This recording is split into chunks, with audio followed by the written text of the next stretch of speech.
can't go into churches without vomiting. Wow. Where the hell have you been hiding? Oh, you're on mute. I've been hiding under a rock. See how long it's been since I've done this? I can't even remember to take my mute off. Well, you know, it's funny. Getting the program up and running for New Visions Radio, it's weird doing that now. Like I'm like, I forgot. I'm so used to just doing this. Yeah. That it's like, oh, I forgot. Hey, Winnie, how are you? I totally forgot, but we're good to go. We're good. I think we're good, man. Yeah. Let me just double check. Yeah, we're good. We're good. The levels are awesome. We are broadcasting, of course, on the New Visions Radio Network. It's the first time since we ended the season in June last season, and of course, simulcasting here on YouTube and Twitch. And it's been quite an interesting summer so far. I mean, it's flying by. It is. Fuck, we're in August already, man. We're in August. It's weird. I was telling you before we went live, I didn't think I'd be able to do this. I'm just like recovering, literally from like a viral cold. Mm-hmm. And it's been going around. Something nasty's going around, man. I blame it on New York City. I do. I really do, man. You can't escape it. You can't escape New York City without bringing something home with you. Yeah. I'm serious. It's a gift. If it's not the roaches, it's something else. No, man. And it's funny. We were walking on Broadway. I think it was Broadway and I don't know, just above Soho. And we're stopped at a street corner. And something was crawling on the street. And I'm like, what is that? It was a fucking cockroach, and it was huge. Mm-hmm. Huge. Yep. Hey, Barry, how are you? It's. Have you ever been in New York City? I have not. No. Oh, I would say it's worth experiencing at least once in your lifetime. Yeah. But it's I didn't have a burrito though. I didn't have a burrito. No, you should have. No, you know what? The pizza is just amazing there. Yeah, they take their pizza seriously over there. Oh man, do they ever? Their pizza's good. I'll give it that much. Their pizza. Yeah, so I don't know. But anyways, how's your summer going along? What's new? What isn't new? As you can tell, I'm in my new office. Yeah. The new digs. The new digs, man. What's going on? Alex, what's new? Nothing. Nothing. No, this time there's actually something new. New office, new house. Rentals are done.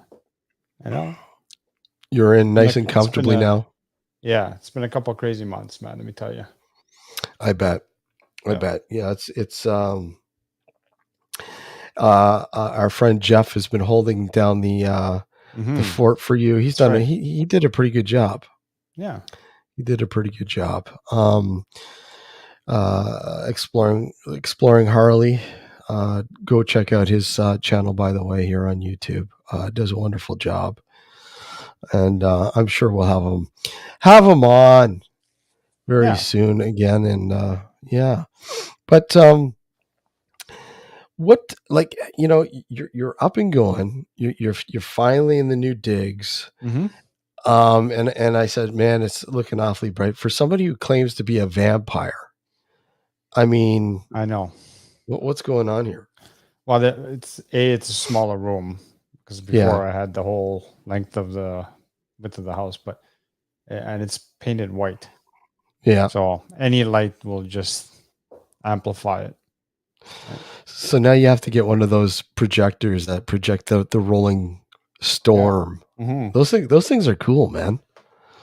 Yeah, they are. I mean, I'll get something like maybe like those projectors and just like play a porn movie on the ceiling. Yeah. Hey, as we're Joseph. doing How this are you? show. Yeah. Yeah. Well, tonight we've got our good friend Richard Palmisano coming on. Yeah. He's going to be popping in here, so we'll bring him in here in a few minutes. We're well. This is our we do this every year. We do an annual summer bonus show before Unofficial bonus show. unofficial, yeah. Before we kick off the new season in September. And did you look at that link that I sent you last night? I started to look at it, but I didn't get a chance to go through it all. Isn't that free? I'll go through it. Yeah. Isn't that freaky? How did that? I did not see that, and that's from like 2017. 2017. You sent it on Messenger, right? No. I think I texted it to you. Okay. Right? Yeah, you did.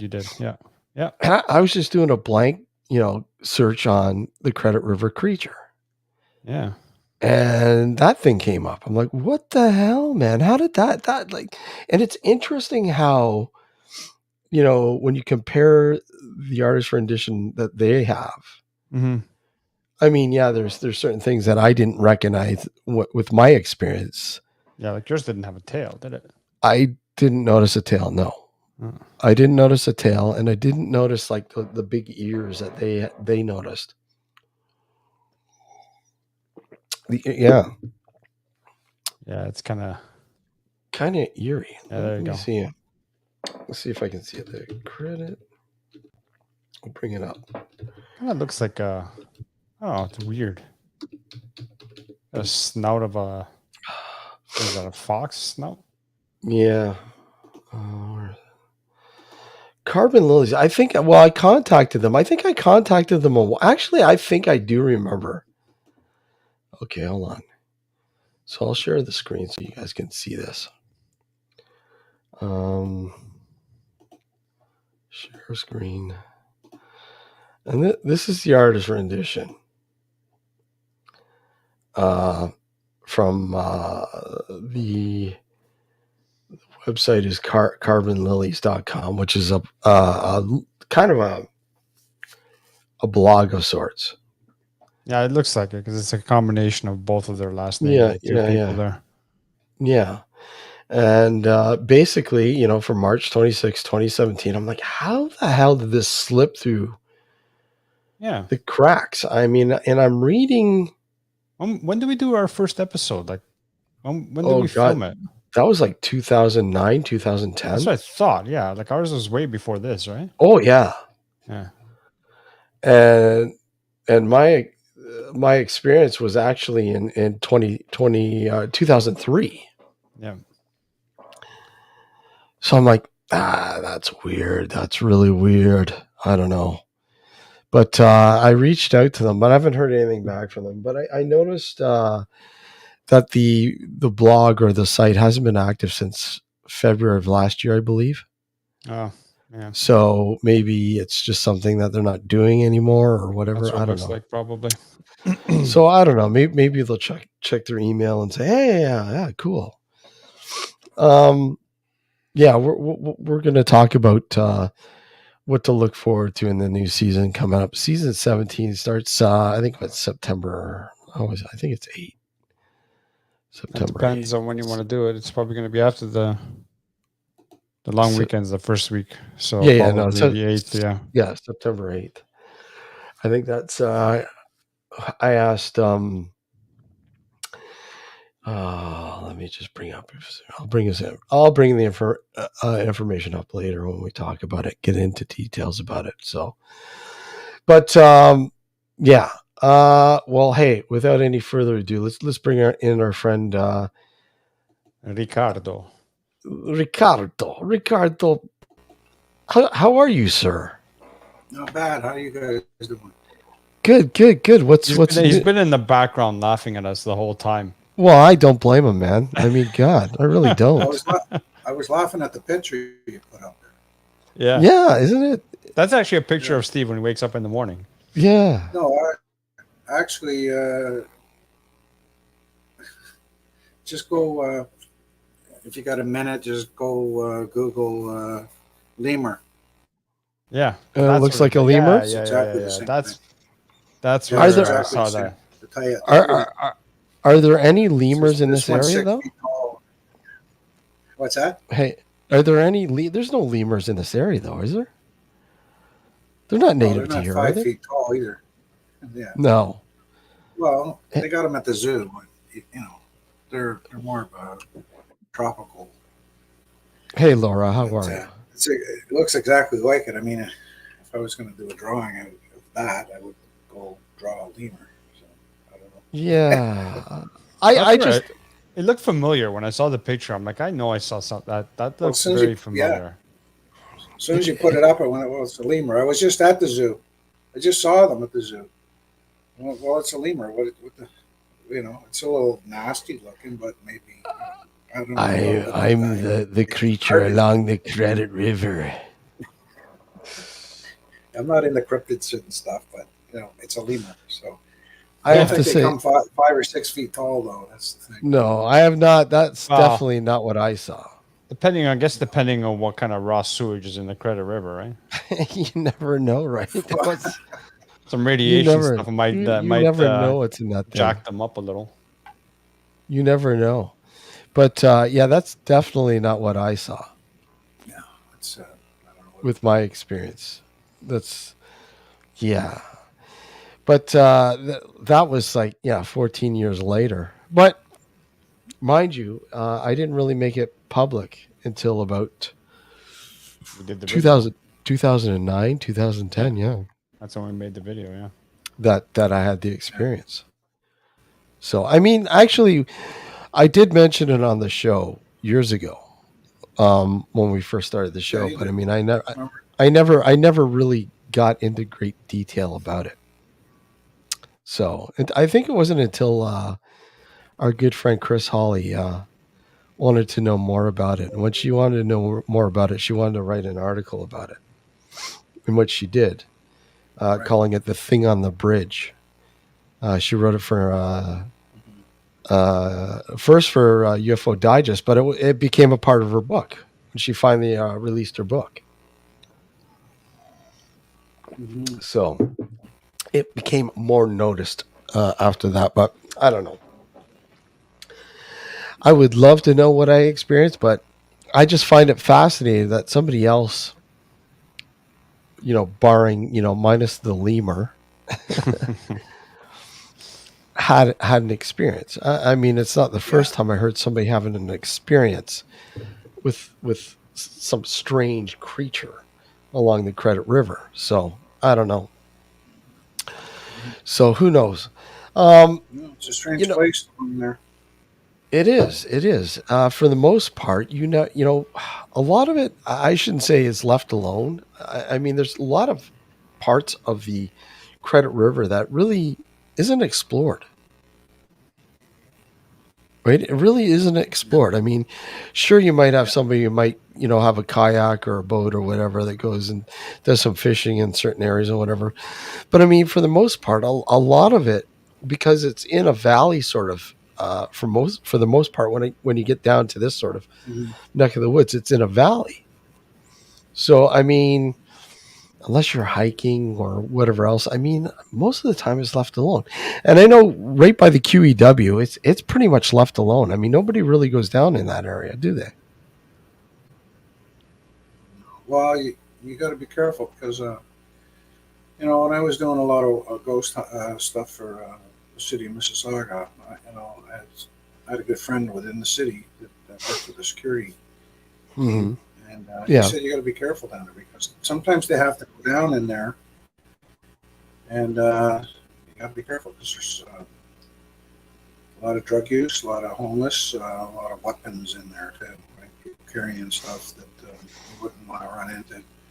So yeah, it's sort of like a demilitarized zone. So if you're gonna go in and be careful.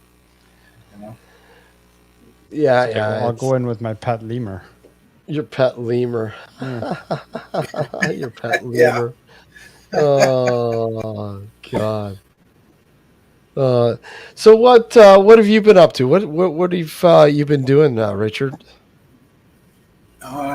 Keeping busy. Yeah, We're getting to the end of this. Yeah, we're finally getting to the end of this new book that should be out next year, yeah.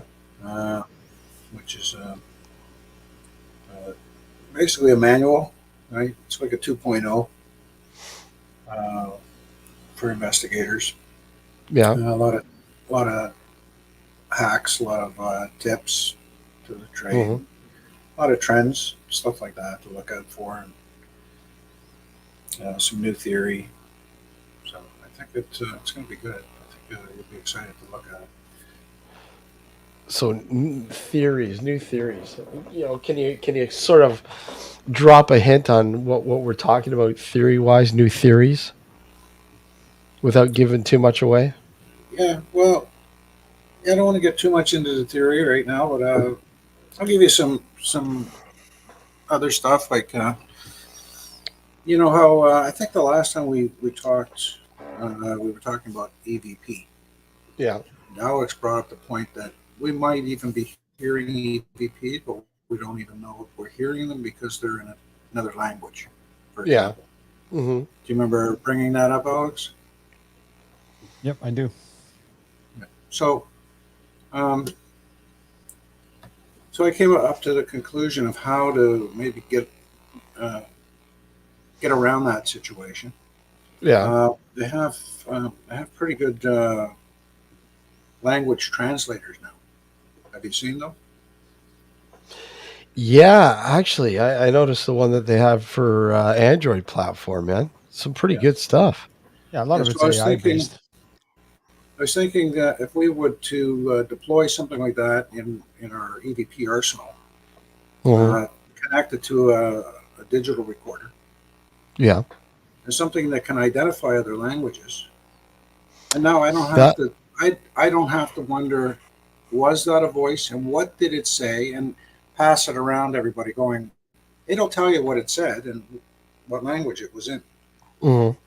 So it takes away the guesswork. So instead of saying, well, that it say, come in, come here, whatever, it'll tell you. So there's no guesswork. So you either have an EVP or you don't. Yeah, I mean that would help with something like the one I captured. Like, I mean, I can't still. We can't figure out what she's saying or what she's rhyming off or singing. Right. Maybe you should try running it through one of those translators, Steve. That's what I mean.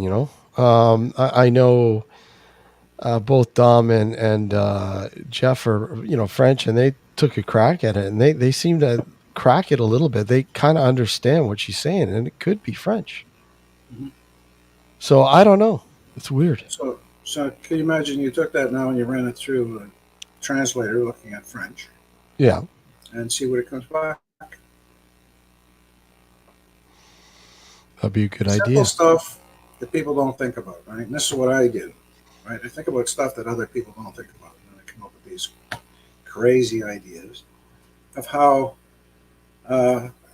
instead of getting a cat ball and rolling it around the floor and going, "Oh my God, look, the cat ball's glowing," let's look at some serious technology that can help us do the work we're trying to do, right?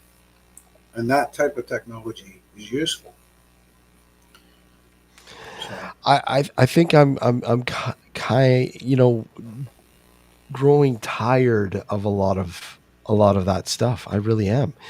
Like I'll watch a lot of stuff just out of curiosity, and it's all the same stuff.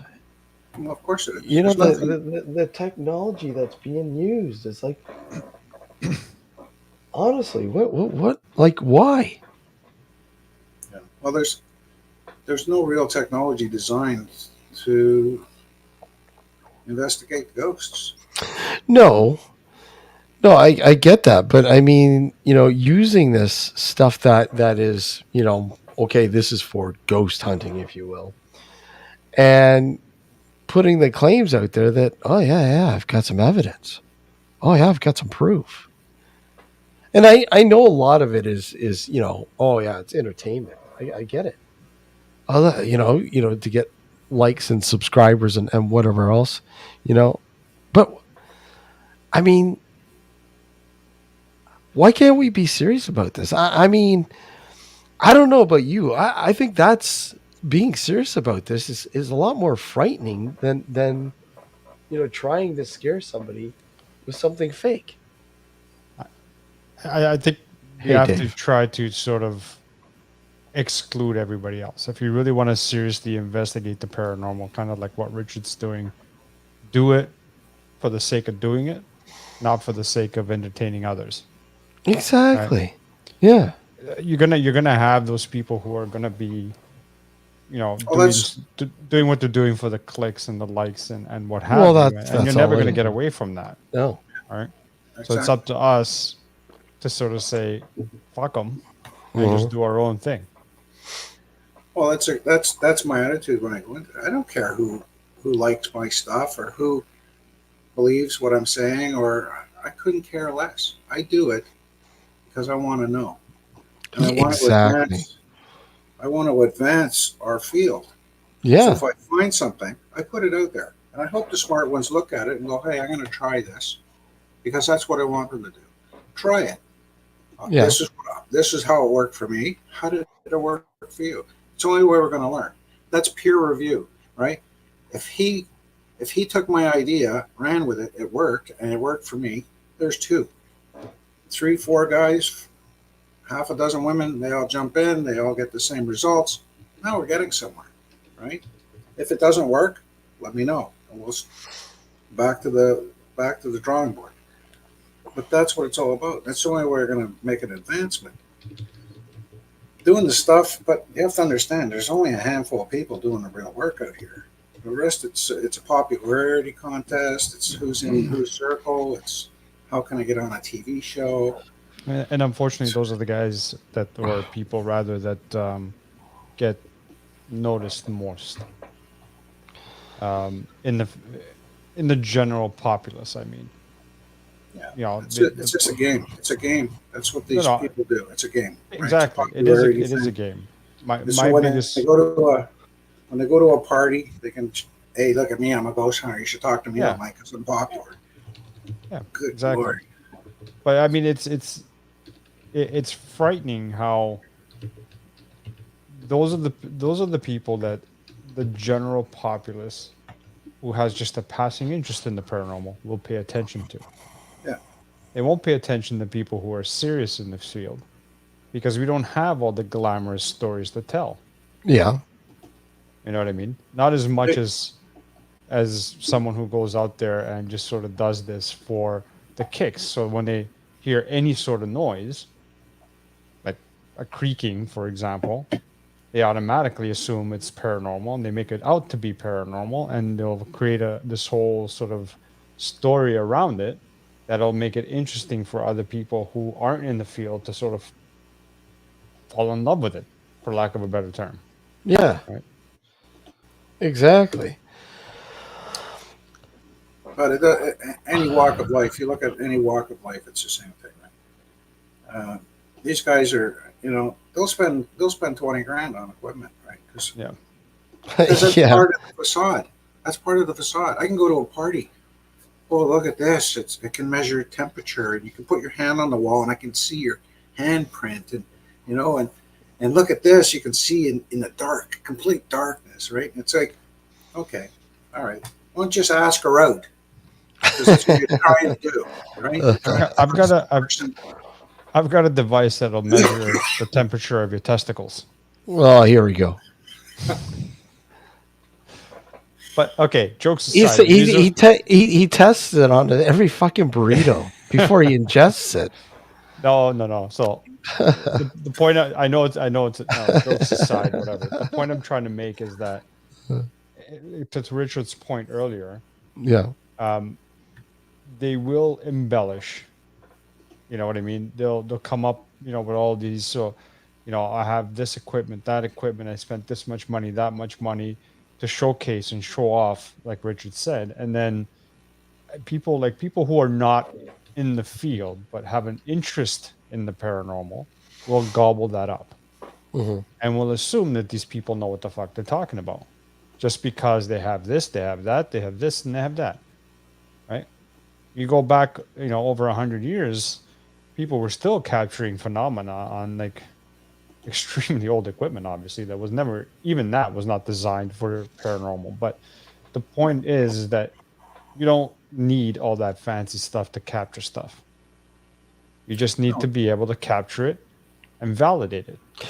I look at a lot of the stuff that I was able to capture or discover or whatever, however you want to put it. I hate saying proof. I hate saying evidence findings to me, but have been with devices that really are like, wow, okay, I never thought this would capture this, right?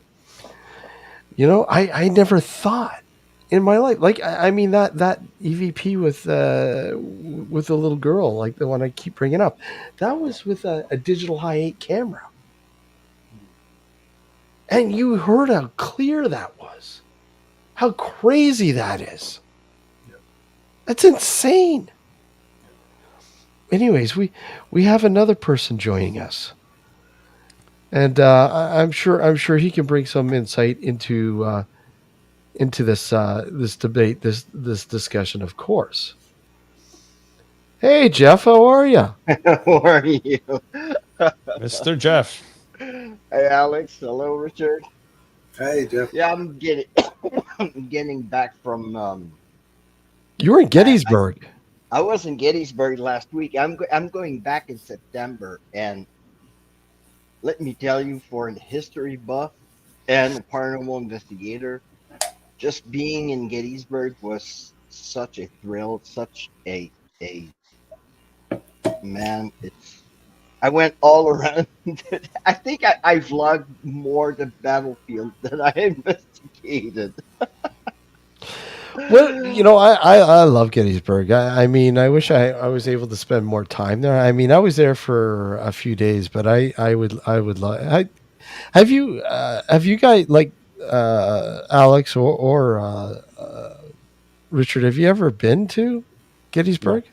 I have not. No, it No. just knowing, like, without Elolora and Dom, um, just putting the paranormal side on on on hold.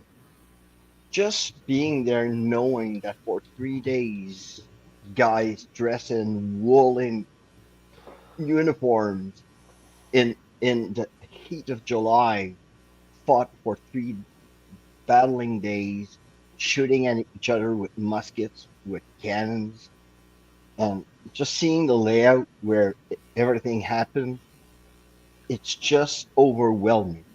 Um, all the guys that, like, you walk like where Pickett's charge happened, and you know that hundreds and hundreds of guys were buried there before being removed and brought back to a national cemetery.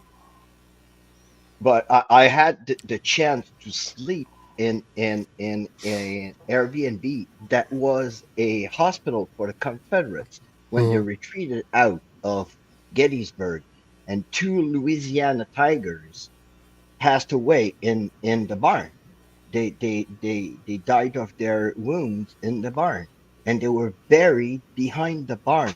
And let me tell you, when I went investigating in that barn, there's no electricity in the barn. My REM pod was going haywire and answering my questions.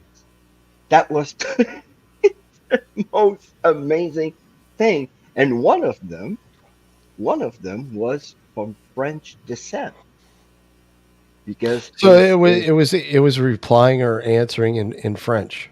well, actually, it was answering more when I was speaking to him in French because Oh, there when you were were, speaking in French. Okay. yes, like they were from Louisiana, and one of them, I can show you the plaque. I have a picture of the plaque of the names of the poor fellas that fell in Gettysburg. Yeah, There you go. okay, here we go. So you have Private John Hodges from the Ninth Louisiana, and they were both 19 years old. And the other one was Private Arthur Fontenot from the 8th Louisiana. And every soldier coming from Louisiana, they called them the Louisiana Tigers. So those are two of the soldiers when the Confederates were retreating. Magnificent building. There's the house. Mhm. And there's a part we don't see behind me right there. That part of the house was built in 1740. But just the base of the house is the original, but this part right here was built in 1850. Nice. Magnificent farmhouse. Richard, Canadian location wise, have you when it comes to like battlefields and stuff like that, have you investigated something that would kind of parallel something like Gettysburg? No, there's nothing. Yeah, I mean, but like a Canadian version, if you will. Lundy's Lane. Lundy's Well, Lane yeah. will be our version of Gettysburg, because I think they fought for 3 days, and it was one of the bloodiest battle, I think, of the War of 1812. Mhm. Like, I'm not mistaken. But Richard, we also Well, did yeah, that's the what I was gonna barracks say of is, Fort York. Well, yeah, that's what I was going to say. I was at the CNE, which is Canadian National Exhibition. Those Yep. whole grounds were battlefield Yeah. in 1813 when the U.S. took York. Hmm. I mean, they can't build anything on the property without turning up bodies of soldiers, right? So, I mean, they put the Canadian flagpole up a few years ago, and they found 3 bodies there from that war. So they're scattered all over the place. So is it comparable to Gettysburg? No, I mean, there wasn't tens of thousands of dead. No. So, No. It's between both camps in total in Gettysburg with the death and wounded. They had 53,000 Yeah. death and wounded. And it's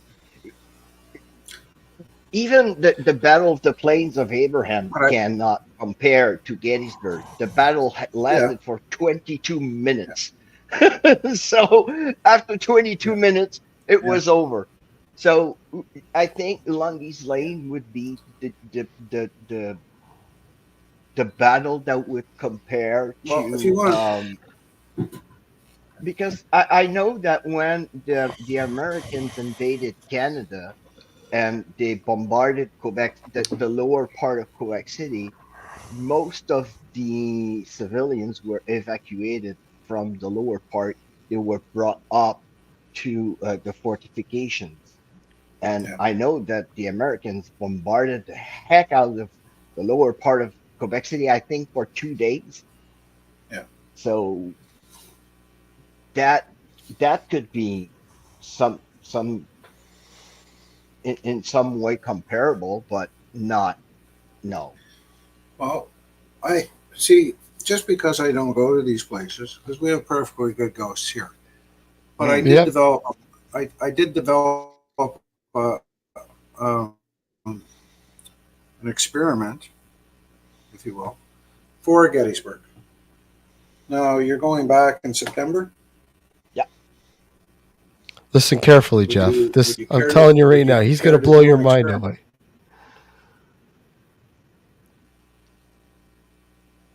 He's So you listening. send me an email. Yep. Send me an email, and I will send you the experiment. You're going to need to get a few people together, if you can, and then just let me know what the results are, if you don't mind. All right, no problem. I'm sending the email to Steve. Steve, can you forward it? to Yeah, I'll Richard, forward please? it to Richard. Thank you. And this is what I love. I love, when history is involved with this, Richard. I find that it makes investigating the Oh yeah. paranormal so much more. And when you can validate or try to sort of like link things up with the history, with your findings, it's like, Yeah. wow. Mm. And going back, I'm doing something really special. I'm investigating the place where Jenny Wade was born, and I will investigate the place where she was killed. So I have both places where she was born. They moved. They were renting the space, and when she was born, I think they moved. She was about 5 or 10 years old, Mhm. so she was fairly young. But still, it is the place where she was born, and her dad had his tailor shop like right next door. And I met Brian, the new owner of the house, and he's really, and he tells me that he's got activity, and could it be Confederate soldiers, because he knows that Confederate soldiers took refuge into his house?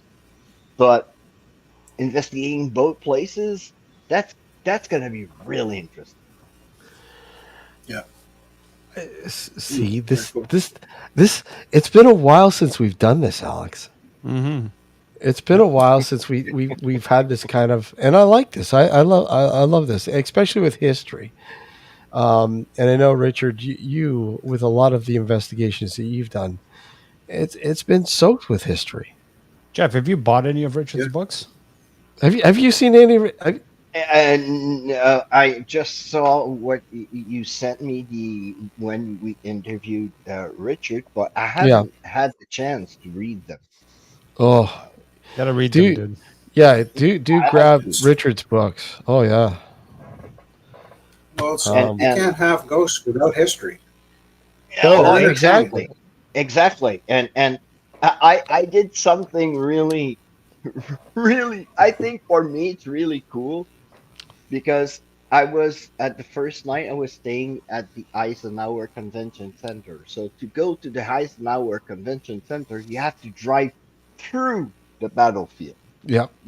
So one night I was investigating at the Garlock House, another place where a general was hidden in the shed in the backyard under like piles of wood for 3 days.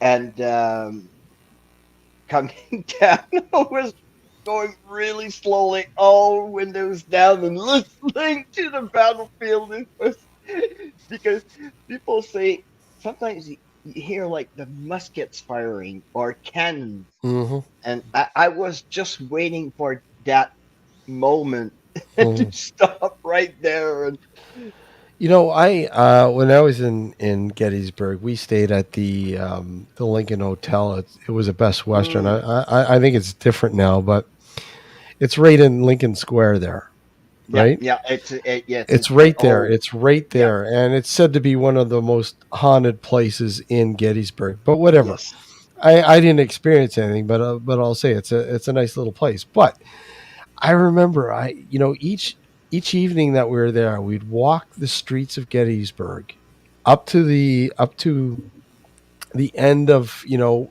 here. the encroaching area, mhm. and it was just even if it was silent, Richard, it just so eerie Yeah. that this place had it's just soaked and oozed with so much violence and Mhm. so much history. I mean, the bricks still carried the mortar. The Yeah. the bullets, they refused to take them out. It's a Yeah, part even of the there's a place I don't remember the name. Probably Dom can help me and drop it in the chat. But they even painted the bullet holes in white, so you can actually see them. yeah, And it's really and when I'm going back, I've rented a Airbnb that was there during the battle. It's called the Herter House, yeah. and it's on Washington Street. And right before the battle on June 20th and June 30th, General Buford paraded on that street right before the battle when Buford came into town and told the citizens that the Confederates were coming and they would try to stop them Just outside of the town. just Buford don't actually rode this horse right in front of that house. just don't go to fucking Gettysburg during motorcycle week. Honestly, with the weekend that we went, they had a motorcycle rally, and I'm telling you, oh Oh, my god, I've never seen so. It made Friday the 13th and Port Dover look like, a baby convention, man. I'm telling you this. But anyways, talking about history and talking about touring and stuff like that, we've got another guy coming up that will add a lot more to this. I think. Hey Dom, how are you? Hey guys. hey, John. Hey Jeff. How's it going, man? Good. I went recently. I went in your neck of the woods. I went to Woodstock, to the Wayne Manor, and Yeah, boy, he's oh coming. He's boy, coming on the show in the new season. and Dustin has a Yeah, Dustin. great. First of all, he's have a great collection of artifacts, Mhm. but the house itself had so much energy, and like he told us before he brought everything in the house was active. He had stuff missing, misplaced, and his keys in the fridge. Well, don't worry. We'll ask Dustin the tough questions. Oh yeah, and he's got Dom, memorabilia's from everybody. Like he's got a mock-up Masonic lodge in his yeah, attic. He's got artifacts from the Second World War. He's got the medal that was given to Holocaust victims or yeah. survivors, Mhm. and we had answers coming through I, our questions that were related to the freaking Holocaust. I, But, I'm just, well, I'm just having a hard time because we're all fucking bald here, I, Hey, it's except bald for night. except for the guy with the hat on. shut it. He's Dom, hiding it. Here- Here's a, yeah, look, yeah, there you go. He's got some. Dom, let Richard, because I don't think you and Richard have ever met before, right? no. I don't Well, think so. Dom, I saw him when you were doing the interview with Jeff. yeah, When Alex was gone on a hiatus. yeah. MIA. I don't know. MIA, yeah. Yeah. And Dom, I'm gonna Dom, Yeah, bring I back. saw him there, but personally, no, we never met. Dom, let Richard know what you do. What you do. What I too. Yeah, what you do. Your tours and so on and Oh, so on.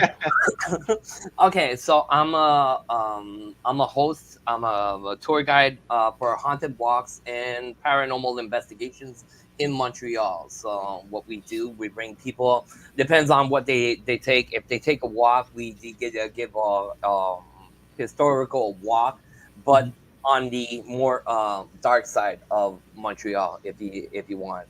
So buildings that are haunted, we give the explanation why it's haunted, who's haunted it, and stuff like that. On paranormal investigations, we do investigate with the tools. I give the history to the people, then we use the tools to try and talk with the spirits. So briefly, that's that's what I do. What if Richard if Richard was going to say, "Hey, look at Dom, I'd like to take a tour." What like? Can you name some locations that you go to in Montreal? Well, I'll give an example. Jeff Yeah, came. First time I met Jeff was on a tour, On the yeah, tour. on a paranormal investigation tour at the old Calera Cemetery. The yeah. cemetery was built in 1774.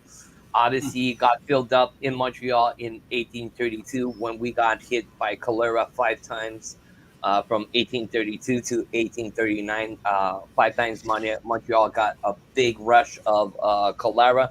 So the cemetery filled up. There's about 60,000 to 70,000 people buried in that cemetery for cholera only. More Right. more people for the regular part of the cemetery that was used, but the mainly 60,000 to 70,000 people are buried there. And what it is now? Cholera. Uh, Yeah. What it is now? what is now? It's a park. It's a park, yeah. You can go daytime and have a picnic in the park and get your ass poked by some bones and shards that are coming out from the ground. Yeah. Wow. People go there. Some do skateboarding. So- Well, example. I'll give you an example quickly. Yesterday, I was there on a tour. Boulder time. I was doing, Don't go to the park wearing a skirt is what you're trying to say. Yeah. well, Uh, yeah. So yesterday I was doing a tour, and during a tour there was a manifestation for the Palestinians. Yeah. So, the Palestine, yeah. we're starting doing the investigation. All you see is then massive police get into one part of the park, so we had to go on the other side, and it was crazy as hell. But in that cemetery, I have full body apparition pictures, even on TikTok live with an apparition appearing behind me during that TikTok. So that's one of the places. We have the obviously the most haunted mountain in North America, which is Mont Royal mountain. Um, just to give you a brief thing on Mont Royal. On one side of the mountain, there's 4 cemeteries. Altogether, it's 2.25 million people buried on in those cemeteries. Wow. On the other side, you have the in 1300s. The natives were here before the white man. So in 1300s, they had a village at the base of the mountain, which is now a stadium for the Canadian Football League. The Alouettes of Montreal play directly on what would have been the town of or city, or call it as you want, for the The natives. village. Right. So, then there's a hospital built in 1785 called the Royal Vic Hospital. Right next to that, there's another hospital called the Allen Memorial Institute, which is famously known for the MK Ultra in Montreal. Yeah. So in 1950, the CIA got in touch with the University of McGill. Spoke with a doctor. His name is Dr. Cameron. mhm. Cameron Ewing, yeah. Ewing Cameron. Yeah.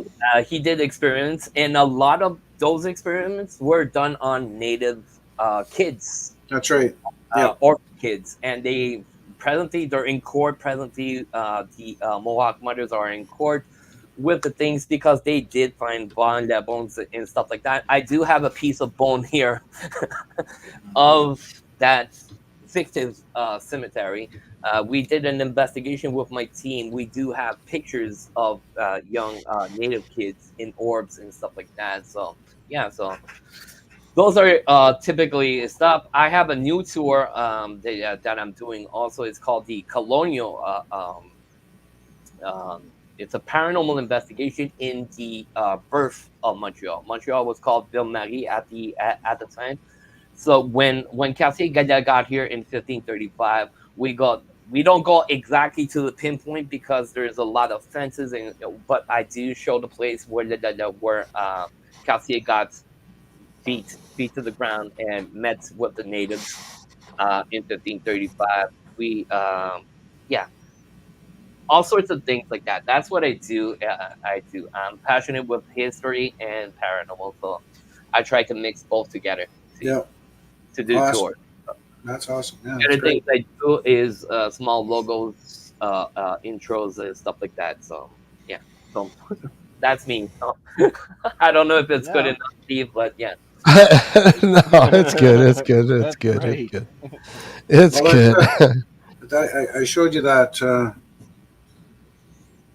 those papers from Germany. It's funny you brought Cameron Ewing up. He because he was he was the world president of psychiatry Mm-hmm.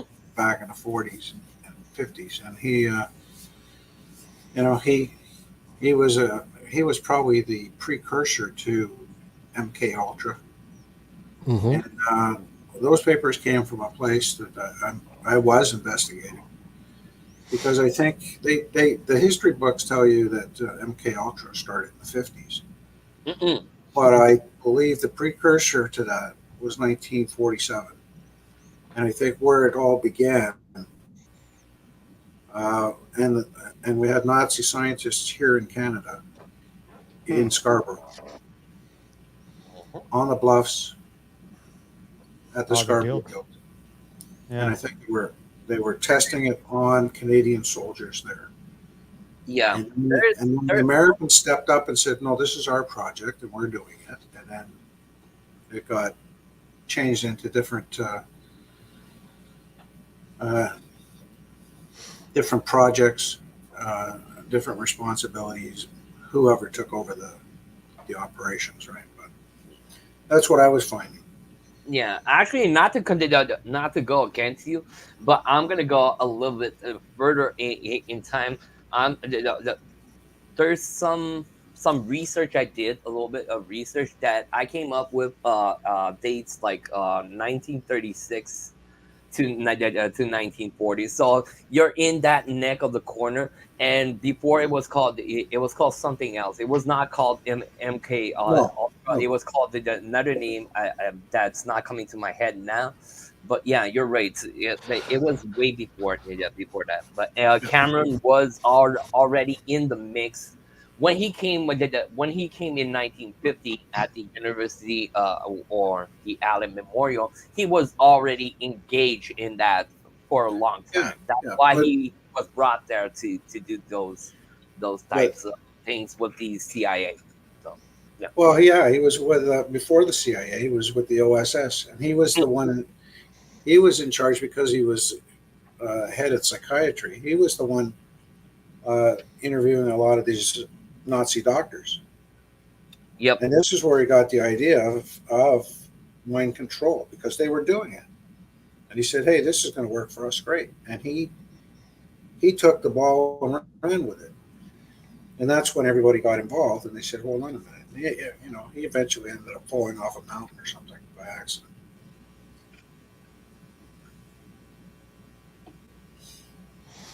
Yeah, so yeah, it's interesting stuff, but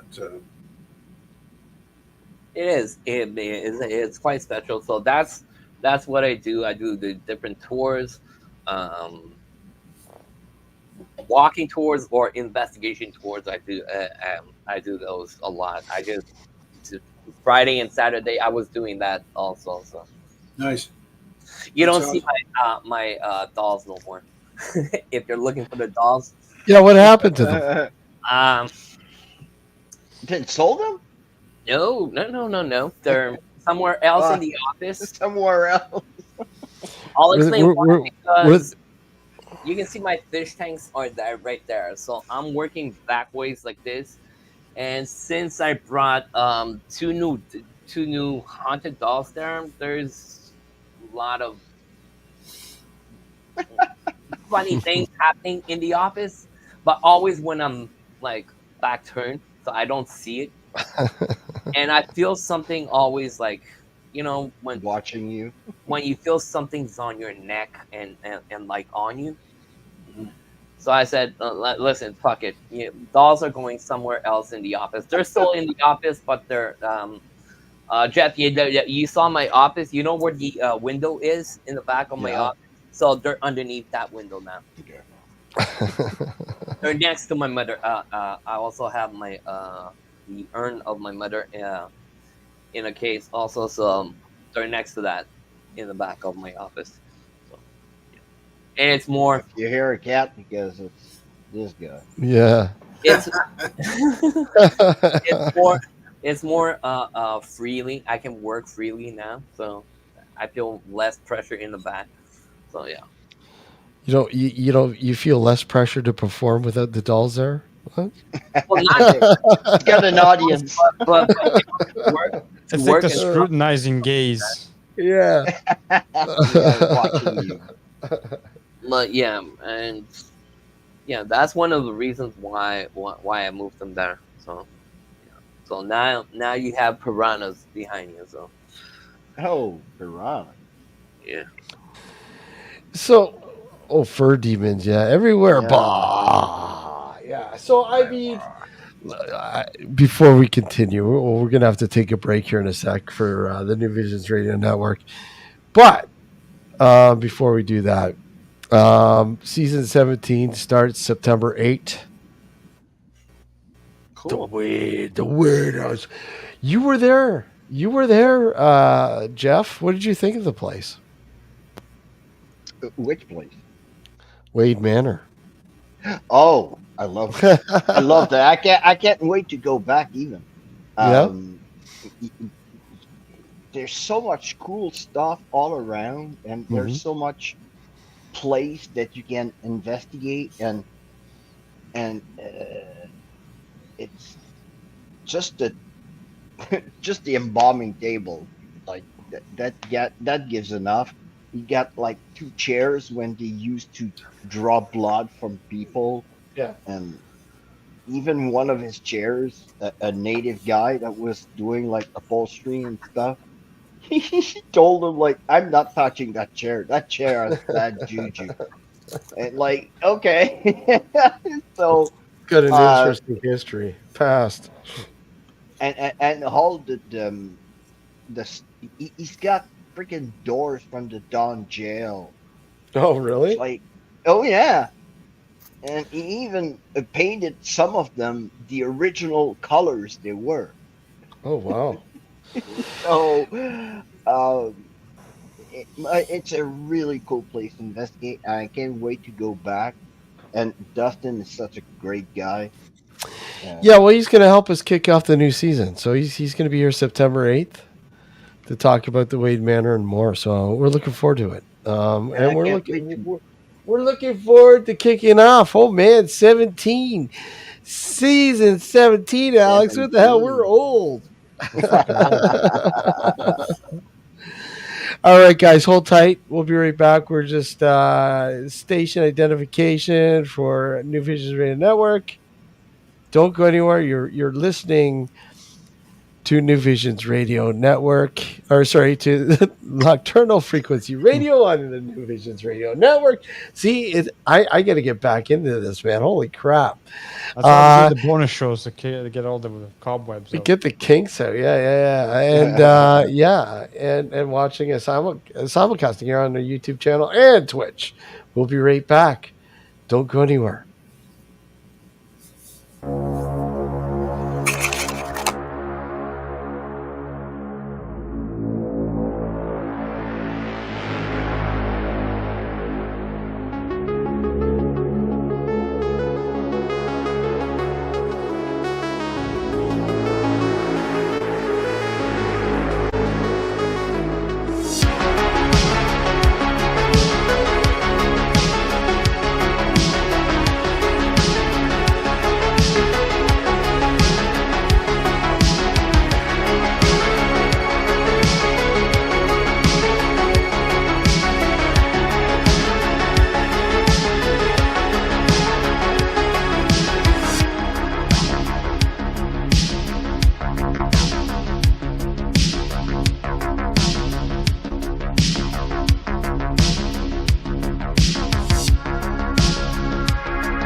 I'm Richard Palmisano, the founder of the Searcher Group.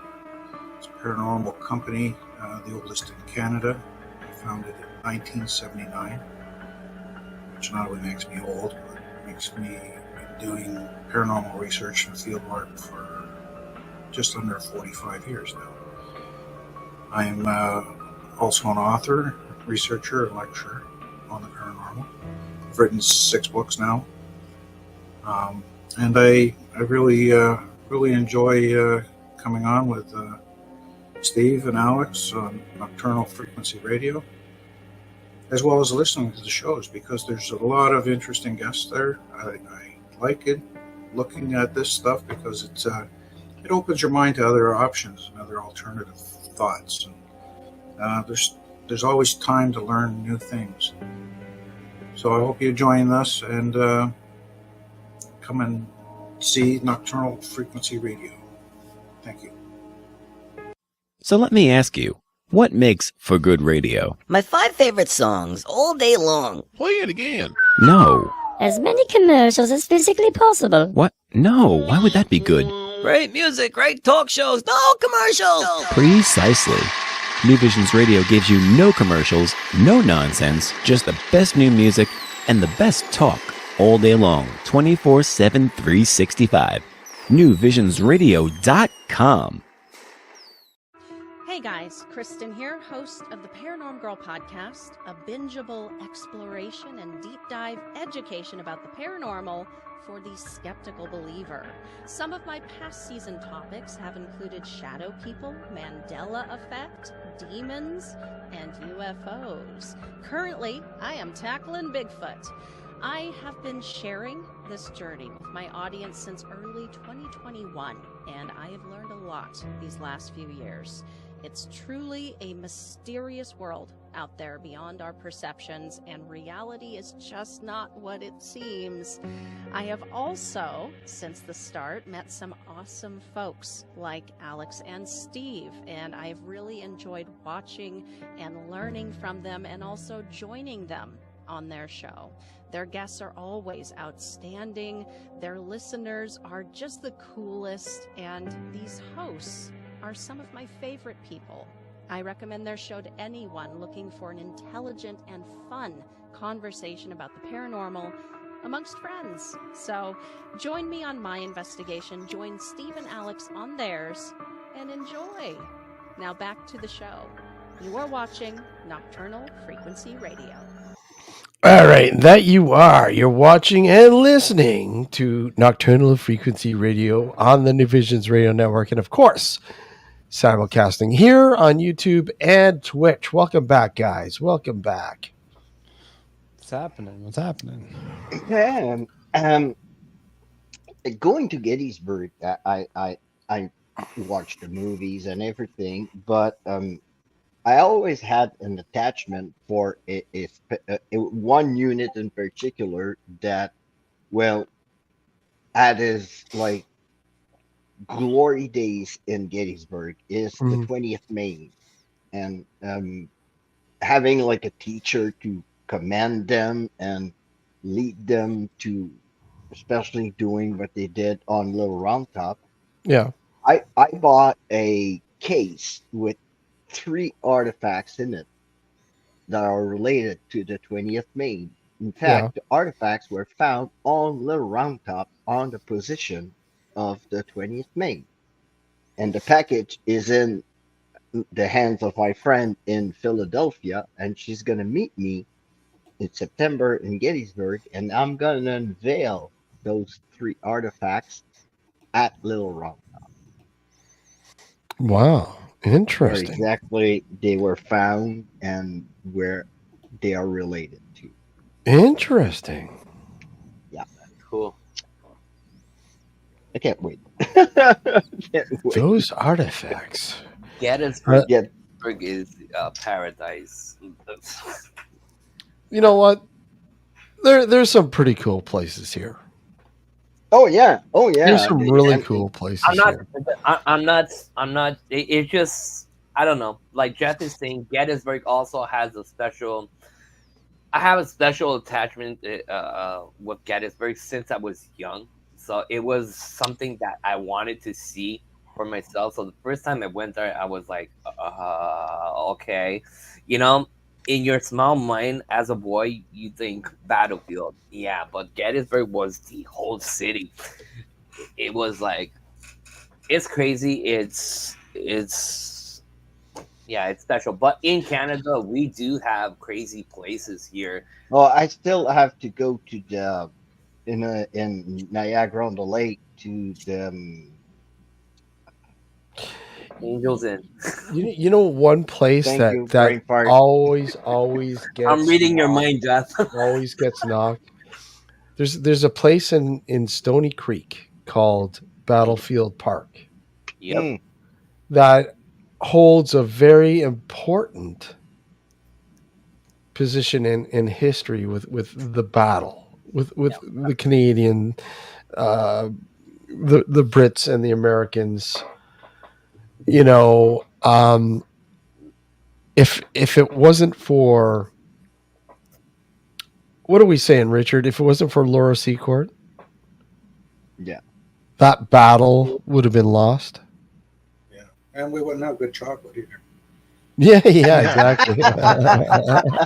That's the important part. Yeah. The chocolate. Who cares about the war, man? The Listen, chocolate. Seeing actually where she started, where the household The Q and House. the house, the hill where she run to tell the British that the Americans She were went, coming. yeah, she went all the way from what is it, Queenston, Ontario Heights. Heights, Yeah. all the way to the DQ House, wasn't it? Yeah. All the way to the DQ House, and that place, although there's only a foundation left, that place is crazy too. The DQ House. I know some Yeah, the some battlefield was friends. not far. Was not far. I'm from Hamilton. I was born and raised there, so the battlefield was not far, and that's part of the reason why I was so into battlefields like Yeah, Gettysburg, Battle Creek, and stuff like that. Yeah, I remember one time going to, and it was only one time. Oh, I've been there a few times, but I remember going one time, and myself and one other guy in the group, we decided to just go there and just do some audio work and you know, because it was late, it was early in the morning. I think it was about 12:30, 1 o'clock in the morning, and we just, hey, let's go there, just do some audio work and see what happens, right? And you know, I remember we were walking up the stairs to the monument, and you know, shooting some, taking some photography. But I remember we had turned around to go back down, and as we were going back down, this very dull in color orb literally came up underneath the stairs, went across, and then went underneath again on the other side. And because I saw it with my own eyes and he had seen it too, I'm like, okay, what the hell? That makes no sense.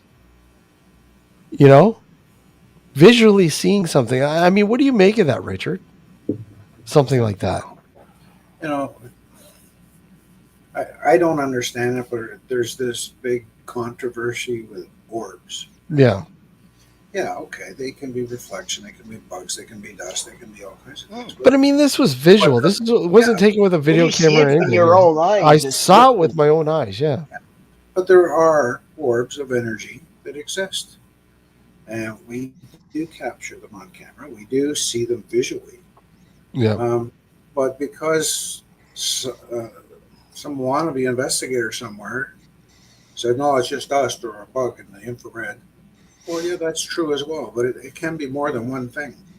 Mhm. It could be actual energy or it could be a bug, right? But when you see it visually, well, it's not a bug in the IR. Yeah. So they appear in you know, when people think of manifestation, they think of full body apparition. Yeah. They come in stages, and they come in a whole variety, right? You have a ball of energy, you have a mist, you can have a shadow, you can have a partial apparition, maybe, on the torso. It could be just the top, the shoulders and head. It could be just the legs. It could be, or a full blown apparition, right? The whole thing right there. Or it could be somebody that looks as real and as solid as the guy next to you, and you don't even know. So they can be a variety of things depending on, I believe, emotion, right? I'm still marked by energy they're putting into something makes them manifest. And we were walking. You've got that huge backfield along the street. That on the other side you have the cemetery, but you have this huge field, open field, and again it was very misty. It was really really odd, and just standing there and watching the mist. It's almost like you can see the soldiers running across. It's just so eerie. Yeah. And it was. Sorry, Don. No, go, Jeff. I'll go after. It's just to complement what the Richard was saying. So go. And especially when you have a mist on the battlefield, Mm. you have to keep in mind. Back in those days, they were firing musket with black powder. Yeah. Those battlefields were covered with smoke. Mm-hmm. And especially in Gettysburg, the 3 days there had no wind. So every time they were firing, the smoke would set on the battlefield. Yeah, and it yeah. was probably the same kind of weather. And that's why they call it. Yeah, that's why they call it the fog of war. Mm-hmm. Yeah, it got to the point where you didn't 1812. even know friend from foe, and she couldn't tell. He couldn't see them. Well, Stonewall Jackson was killed because of he was scouting the position of the Federals, and coming back, he was shot by his own picket line. So, and that hill, I went to see where General Brock's tomb is, and the whole hill. It's a piece of rock. So imagine all the energy embedded in there. Yeah. And you have the guy that was leading the defense buried right there with one of his orderly. And I didn't know about that before I went to research. My friend Cassie went to investigate the tomb of General Brock. And the answers that she was getting, it was like a sub, we call it in French subalterne, but like a lieutenant was telling her, "Hey, don't talk to the general like that. Like get in order." And it was weird. And by doing some research, and Cassie told me that one of his orderly that was killed with him, he wished to be buried with the general. So was it the orderly was saying, "Hey, you're a civilian, you don't talk to the general, you have to pass through me." So me hearing the answers was more significant to somebody that never heard that kind of talking. The military kind of slang, the kind of saying that a gentleman would say to another people from the people. Yeah. Because officers back then they were gentlemen. They were from the high society. Most of the officers were there because Daddy had money. But some of them were great soldiers, like Brock. Brock was a great soldier.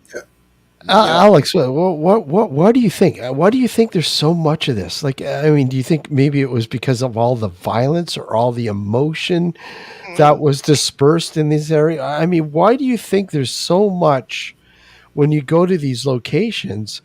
Why do you think there's so much, if you will, reverb or replay or you know, things that are unfolding that unfolded like, you know, 100 years, well, more than 100 years ago.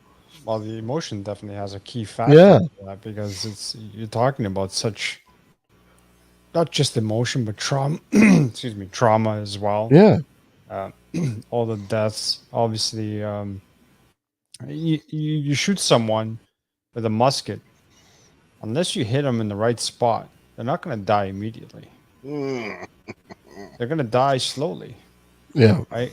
And you know, you got to try as hard as you can to put yourself in that situation, as you know, unlikely as it may be nowadays. But the point is, imagine getting shot, knowing you're going to die, not because necessarily the bullet itself may kill you, but the fact that you may bleed out to death slowly. And it's a battlefield. No one's going to come and get you. No, you're on your own. A good example of that. You watch the movie Gods and Generals. It's like the first. it was made after Gettysburg, but it's like before the Battle of Gettysburg, and you see until General Jackson gets shot. But you see the guys are laying on the battlefield and they're suffering, and you hear them moaning, and the enemies are like shooting at the bodies, just trying to stop their suffering. Yeah. But some of the guys laying right there are still alive, and they can be alive for days, kind of fighting for their lives. Yeah. And you hear the guy like lying next to you moaning and calling for his mother, and like Alex said, the musket balls, they were vicious. Yeah. Because they could tear off an arm, and they were playing bowling with the freaking cannonballs. So imagine the legs being shattered, and young men calling for their mothers, because it's what they did. They were calling for their mom. And when you look at that scene, when I think it's the Battle of Fredericksburg, when the 20th Maine got practically decimated in that battle. There were 1,000 in the regiment, and when they arrived in Gettysburg, there were about 200. Yeah. So it's those battlefields are embedded in the messages that some of those soldiers didn't have time to tell a loved one.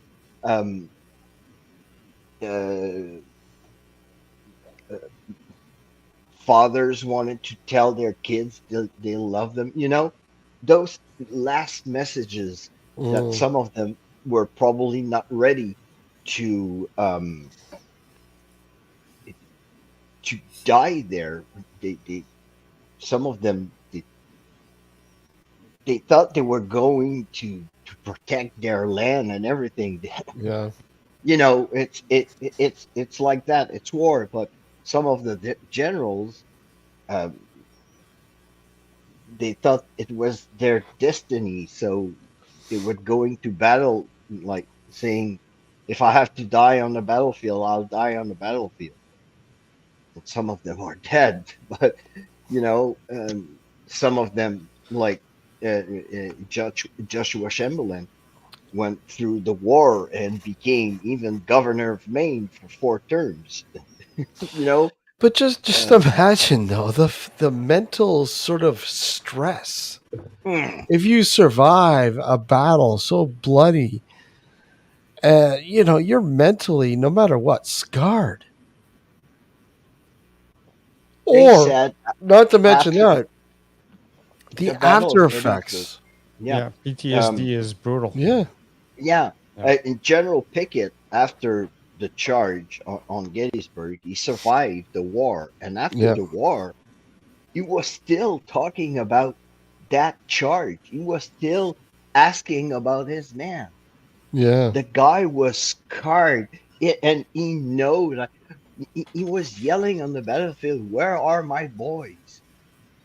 So, some of them had so much their troops to heart, like losing their. It was like losing their child for them.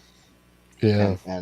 And yes, and our they in for us Canadians, the author of our national anthem, Calixa Lavallee, was a musician in a New York regiment, I think, and he was at the Battle of Antietam. And you know Interesting. what was the job of the musicians during and after the battle? They were stretcher bearers. Fuck. So after the Battle of Antietam, Calixa Lavallee decided to come back to Canada and stay in Canada because he was so marked by that that battlefield that Mhm. he decided just to come back. And we have 50,000 of our Canadians that went down south, fought for the Union, and 20,000 fought for the Confederacy. Mm. And we had lots of great guys from Canada that did lots of great things during the Civil War. And that Excuse relation, me. all the relations Something between you don't hear much about. You don't really hear a lot about that. I'll be back in no. my son is But I mean, how does this favor an investigator, Richard? How does all this trauma and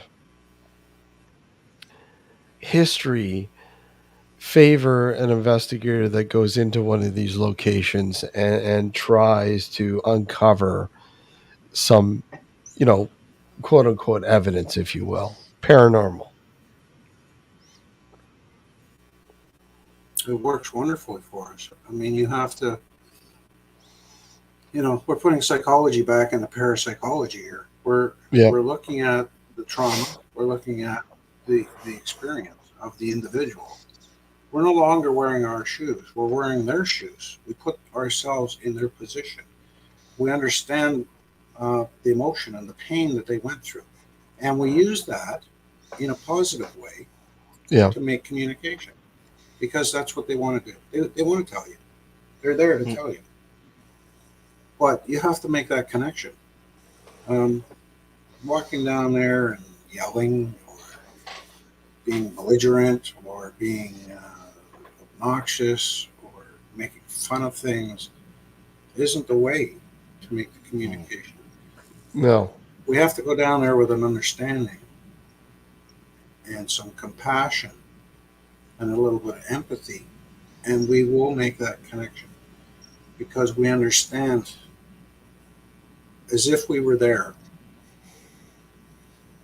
And we are there. We're just in a different time frame, but we are there. Would you go in and make some sort of, say, offering? An offering. Like an offering, and say, look at here's just on a whim, here's like, there's a particular person that might be in this area, that might be haunting this area, that like, I don't know, whatever, I'm making this up, grits. You bring in a plate of grits. I'm serious. And people have done it. People do this. People will bring food or some sort of offering in hopes that it will spark, so kind of like a spark, kind of like a trigger, to trigger a response.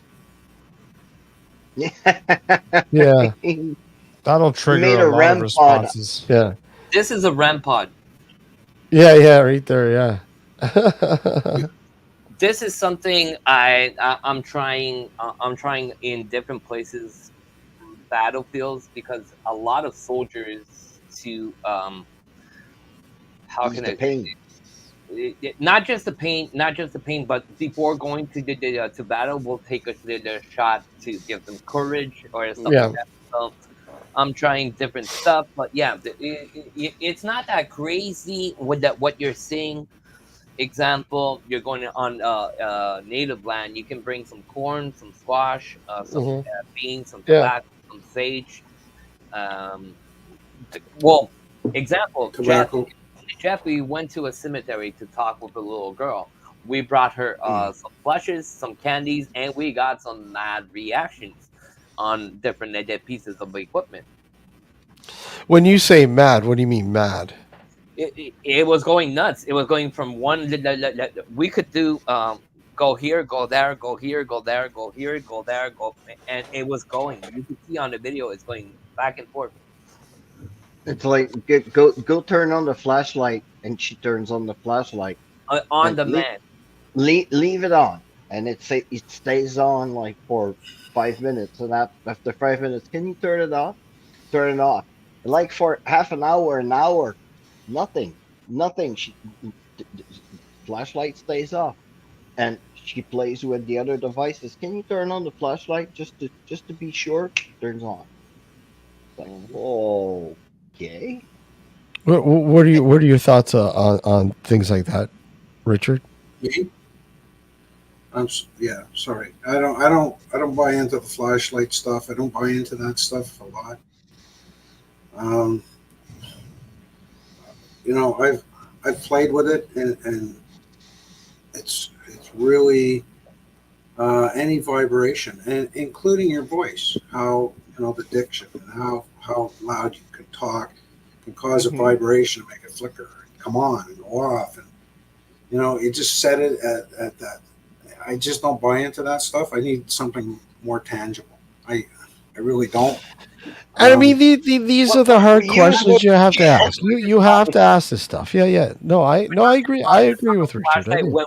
But yes, there was a flashlight involved, but we're talking about REM pods. We're talking about different Sure. stuff. Also, that was activated on cue, so on demand. Yeah. I could understand what Richard is saying, but yeah, me too. And if you just relate to the flashlight, you can't prove nothing. You can't say that's paranormal stuff. But when you do have like 2-3 things, any of the devices we use, plus EVPs coming out at the same time, then so I'm a believer in multiples. Yeah. Right? Yeah. So if I'm getting a good hit on the Gauss meter, and I'm getting something on the REM pod, and I'm getting some EVP. Wait a sec, Richard. You use a REM pod? No, I don't. What?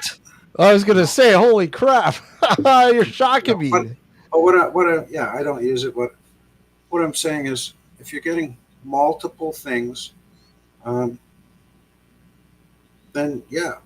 maybe there's something there, and it's worth taking note of what the readings are. When I say, I'll give you an example. This is what I mean. Yeah. I mean multiple devices. Yeah, multiple. Yeah. Not just one at the time, then 20 minutes after another one. You can't, regardless. But that time, the flashlight it was multiple plus the flashlight on demand, like that pit tap. You can go see the video if you want to. I had the flashlight going randomly in some investigations, and other investigations she was set in places that okay, the earth emits vibrations all the time, but it was so insane. Like the flashlight is right there. Even in when I was in Gettysburg, we were investigating the Garlic House, and flashlight's not doing anything for at least 45 minutes. It just out of the blue, can you turn on the flashlight just to make sure that you are with us? And it turns freaking on, and I was like, Okay. The problem I have with that is just because you spoke, you've sat there for half an hour, nothing happened, and as soon as you spoke, you Oh created, no, I spoke you before. created a I spoke vibration. before. I spoke way before that, and it had a REM pod set beside it, and the REM pod was going berserk, and the flashlight was staying off. I even moved the REM pod because from 5 feet, the REM pod was gone from flashing red because it was hot. And when I put the REM pod right beside me, it was flashing blue, like it was cold. And the temperature didn't change in the room.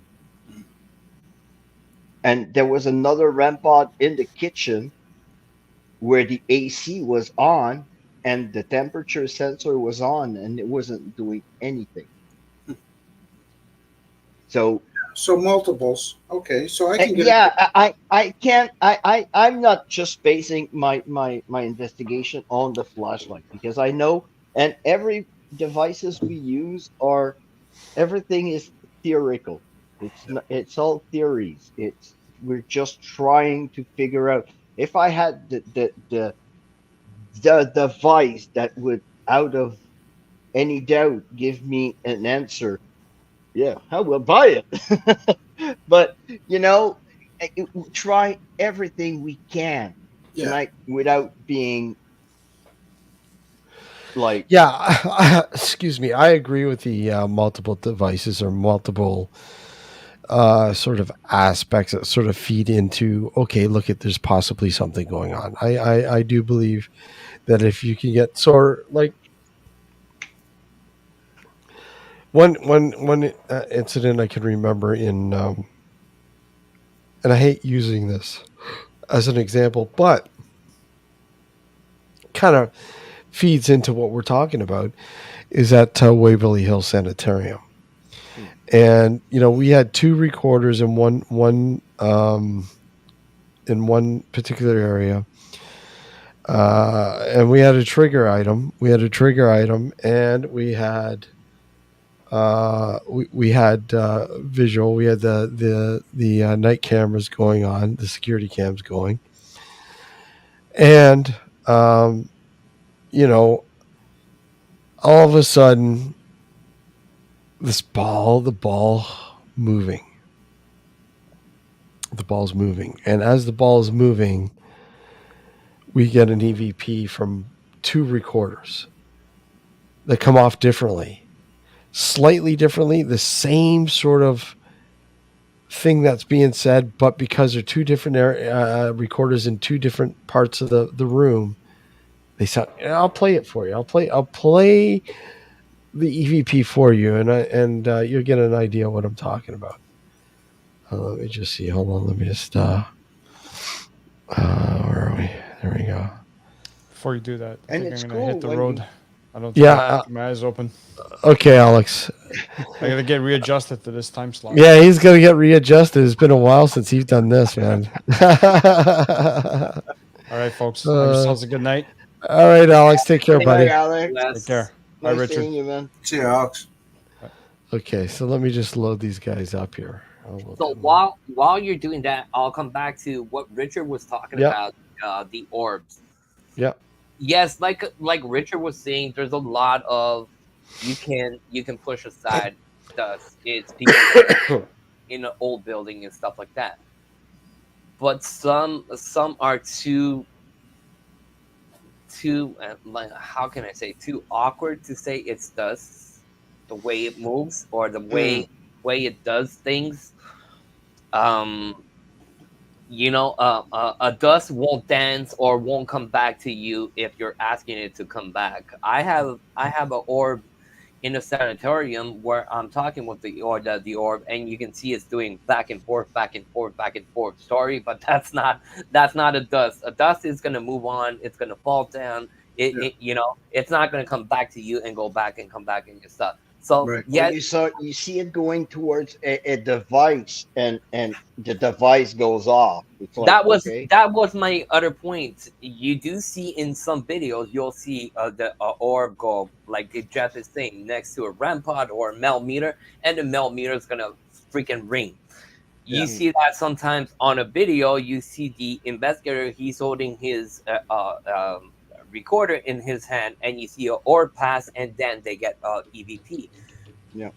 In my head, and this is my opinion. It's not Steve. It's not Richard. It's not Jeff. It's not nobody. This is my understanding of an orb. An orb is a ball of energy, not a ghost, but a ball of energy that the spirits will use to be able to touch a rampart or to give us an EVP. This is my take on it. So don't bash. Again, I would agree with you if it wasn't captured through media. If this is something visually acceptable, I would say yeah. I would agree with you, but again, I'm very hard with orbs because I was of talking. my photography and video background.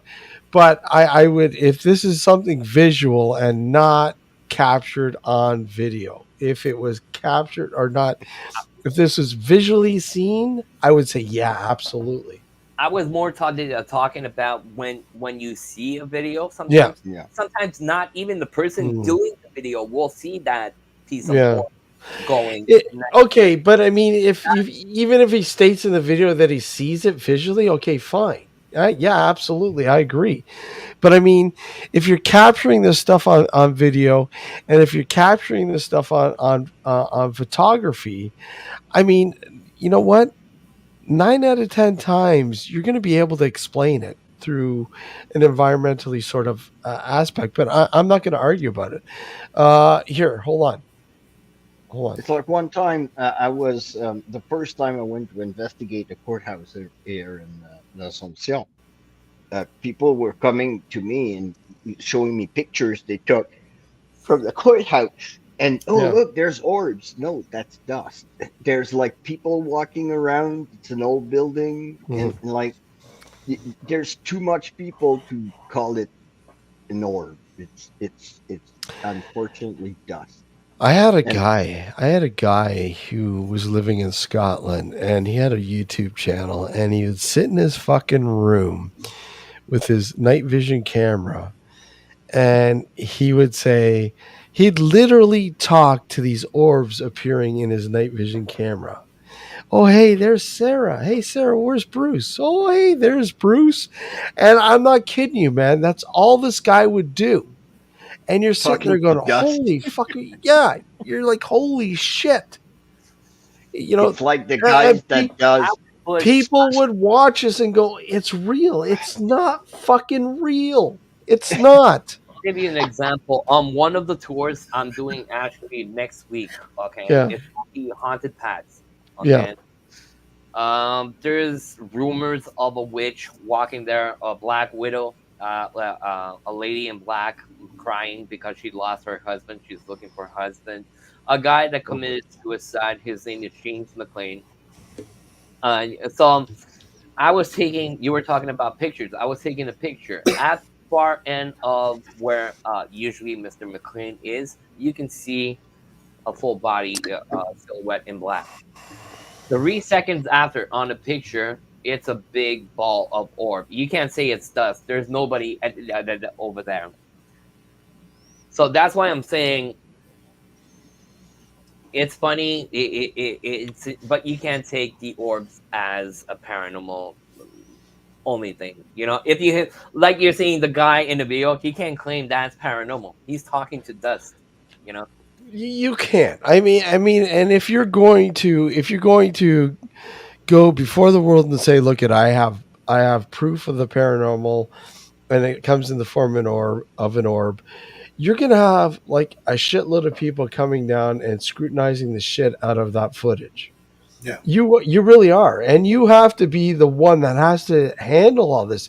If you can't handle that scrutiny, you shouldn't be presenting this information as proof. But anyways, here's All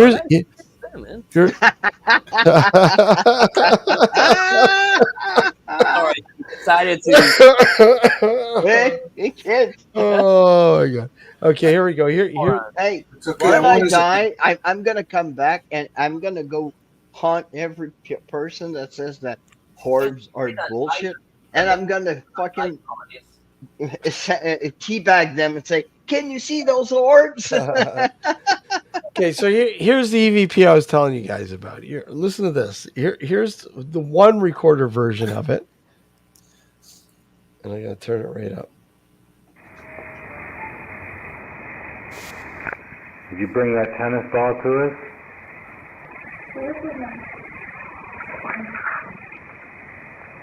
Could anybody please make a noise? Did you bring that tennis ball to us?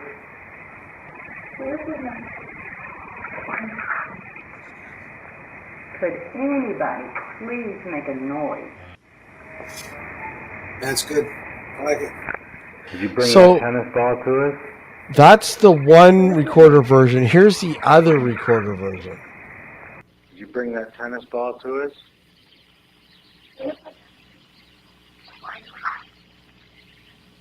Could any Did you bring that tennis ball to us?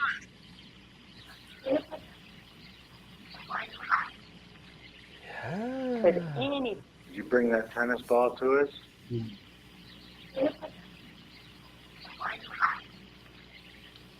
could What are you hearing? What are you Bring hearing? that tennis What are you- ball You to got us? two of them. Yeah, there's two of them. When you got just Exactly. one, but the No, the first one has two. It does have two, but you don't hear the second one as well.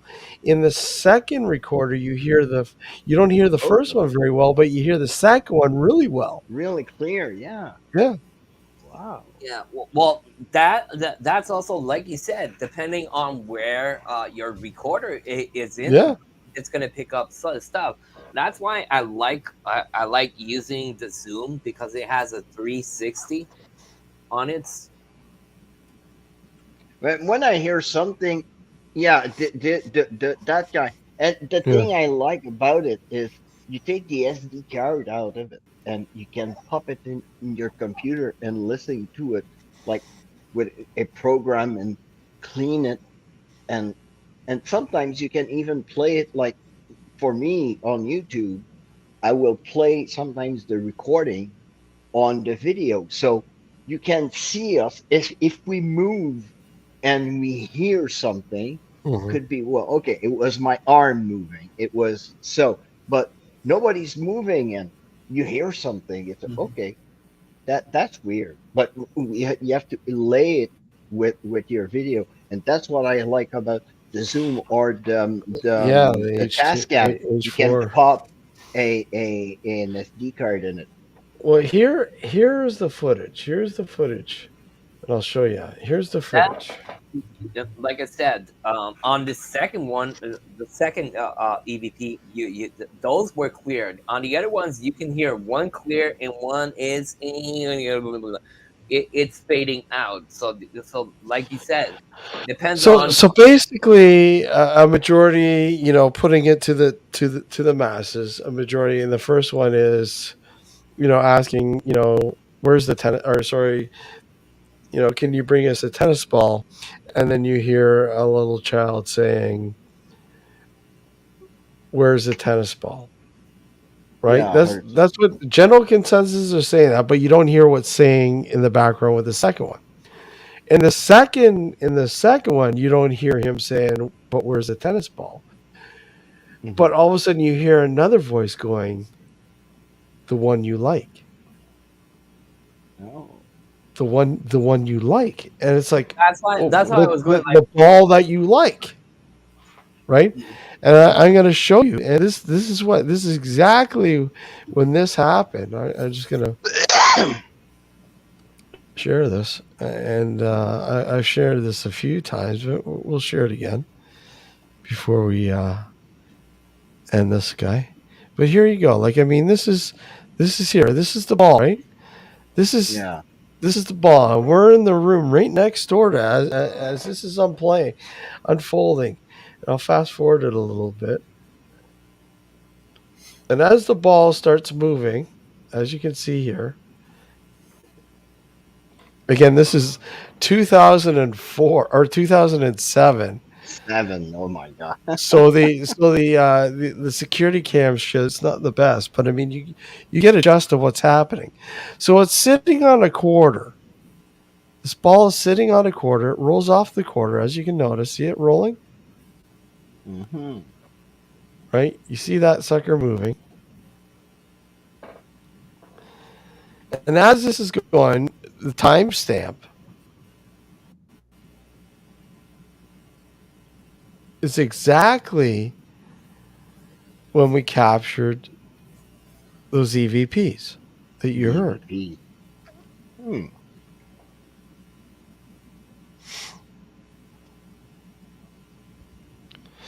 And the weird thing about this is that ball returned to the quarter that we placed it upon.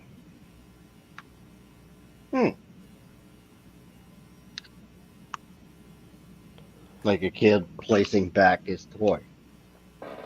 Yeah, crazy, isn't it? Mm-hmm. Crazy.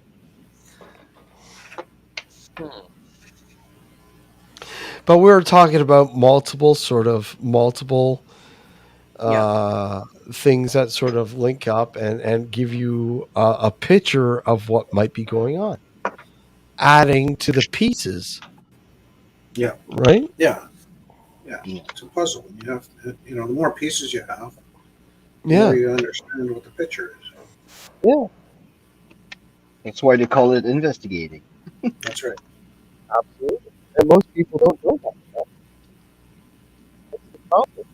They tell you they're paranormal investigators. They don't know. They haven't got the first clue on how to investigate anything. And I hate to say it. I really do hate to say it. But I mean, most people that get into this, they haven't got a clue. I mean, Richard, your background. I mean, look at your background. What's your background? I mean, let these guys know your background. And as you know, getting into the paranormal. I mean, you've been investigating the paranormal for 40 years, over 40 years now. Yeah, well, this September will be 45 years. Yeah. For me. Yeah. And I started my company in 1979. Yeah. In September. So it'll be September. It'll be 45 years under the Searcher Group.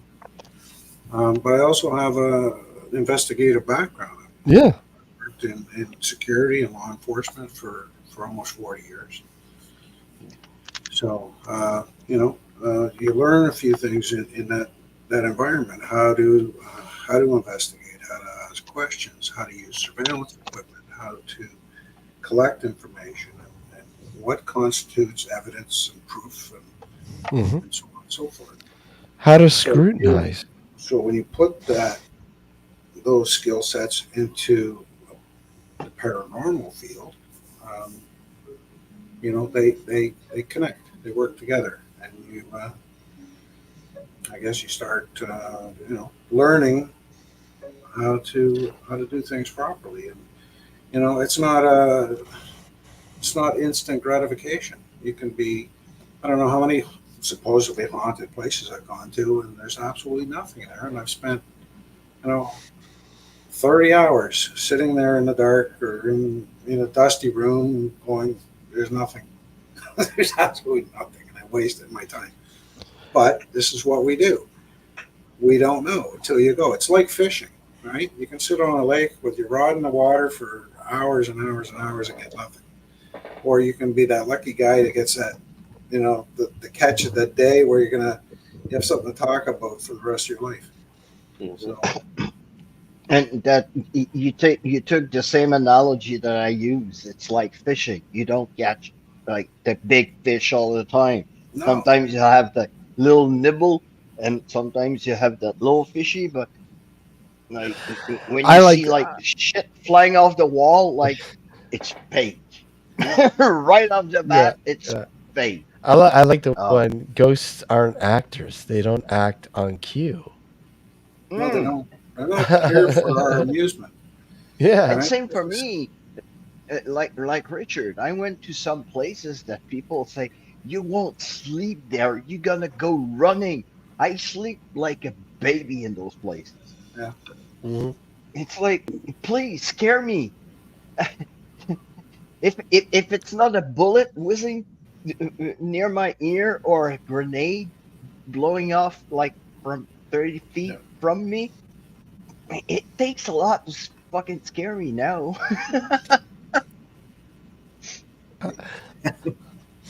Well, and I don't blame those people. Maybe it was scary when they were there, right? Everybody's different. I mean, I went to when my partner was doing a book and we were doing a bunch of town halls, and we went to one town hall, and my brother and I were walking through the hallway, and he put his digital recorder there, and then I came back and I walked past, and he got an EVP of spirit. He was talking about me, and it said, "Oh, that's the creepy one. I'm the creepy one." I don't know what he thought I did, but I'm the creepy one. So so they weren't really too active, because I guess they were concerned about me for some reason. Tom, did you want me to play that? They thought I was somebody you want they to. knew. Yeah, I can play it. Yeah. That was I mean, that actually take. Just to give you context, that was taken at the old court. What Hardy was explaining before did an investigation both together. Okay, here we go. I'll play it. Here we go.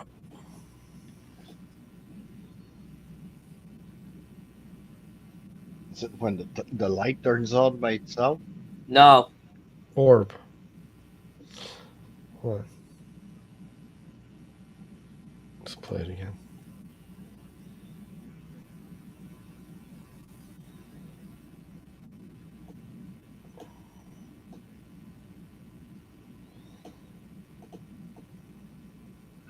I hate this one. Excuse me. They don't let you. So the shadow you're seeing there, that's me. That's you, yeah. Jeff is on the chair with the The headphones on. chair. He's about to do a Nestus method.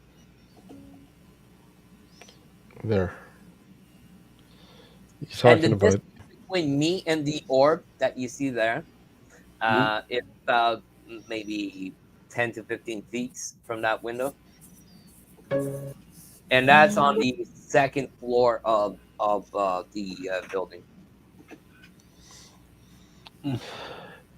So just explain to people, because I mean, some people you mentioned about Jeff doing the Estes method. I mean, some people may not know what that is, but go ahead. Let people know what the Estes method is. You want to go, Jeff, or you want me to explain? Go ahead. Okay, so Estes method is normally done with two people or more people. Depends. Some like doing double Estes. So let's go with a singular one. So yeah. The Estes method will consist of blinding your eyes, putting a noise canceling headphones on, and having SB7 or Ghost Box scanning and going through the ears of the person. The other not necrophonic, because people do Estes with necrophonic, and it's like you'll hear the questions with a proper spirit box. The white noise, like, restrains your hearing, so you're completely depraved of your senses. Yeah.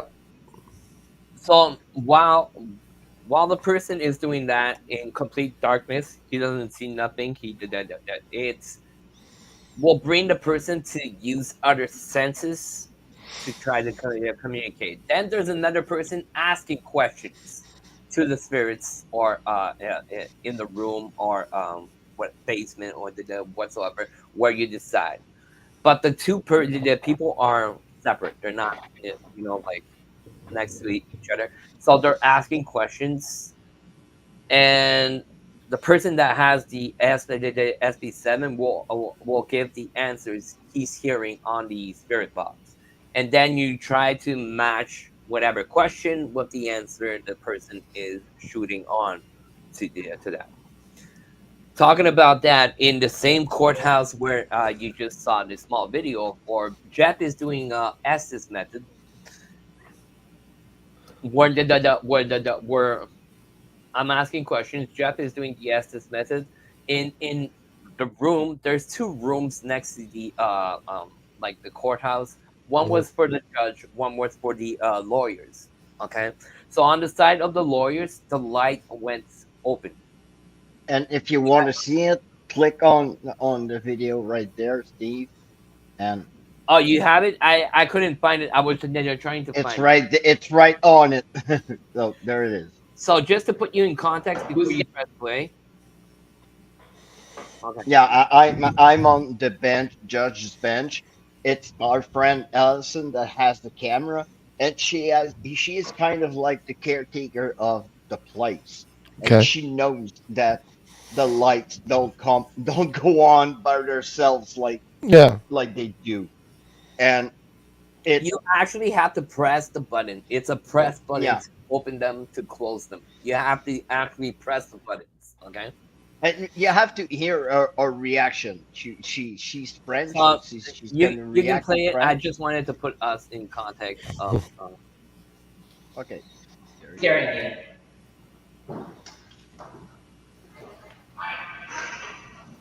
Celui. Oh. Infinite. No. Okay, lights just went off in the room next door.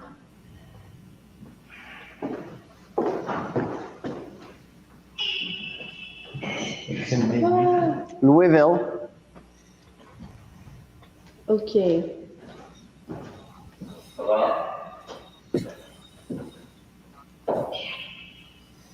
You actually see me press the You have button. to press the button actually. So, and you hear Allison, her reaction when the light turns on. She's surprised because it never happened. And just to clarify, it was me, Jeff, and Allison. We were the only ones in the building at the time. Oh, interesting. We had And other it's a whole- activity in that. Steve, if ever you come, we'll bring you there. I'd love to. You're gonna Love love for native. that place, especially room 7. Me and Jeff were sitting like maybe 5-6 feet apart. Allison is sitting on the other side of the room. Yeah. I have a tablet with an application running, and we're doing with it. It was the tablet closed down. Maybe in September. I've got a week off. I might be doing some exploring in Montreal. Early September, that'd be good because from the 26th to the 29th, I'm down in Pennsylvania. Well, it'll be the week ending the 21st, so the week before, Jeff. So who knows? Maybe I might pop on up to Montreal. I'm going actually to the old courthouse at the end of August, actually on the 24th of August.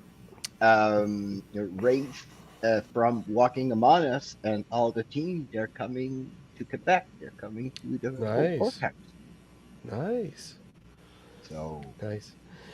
Okay, well, we have to end this, but thank you guys. Richard, get your info out for everybody. What am I doing? What's that? Get your info out. I didn't hear what you said. Your books, everything. Get your info out for everyone who's watching and listening. Yeah, you can get me Richard Pomazano. You can get me on Facebook. Or my website's down right now. We're building a new one. Hopefully Is that yours or the searcher group? Weeks. It's the searcher groups. Okay. Yeah. So we're rebuilding it. I mean, it was getting old. I mean, I had this thing for more than a decade. So so we're rebuilding it. But you can get me on Facebook, or you can email me at richard@thesearchgroup.ca. Just for Dom, when you're going to these battlefields, get yourself some lamb's Navy rum, the dark rum, the bottle. Yeah, lambs. And I'll tell you why.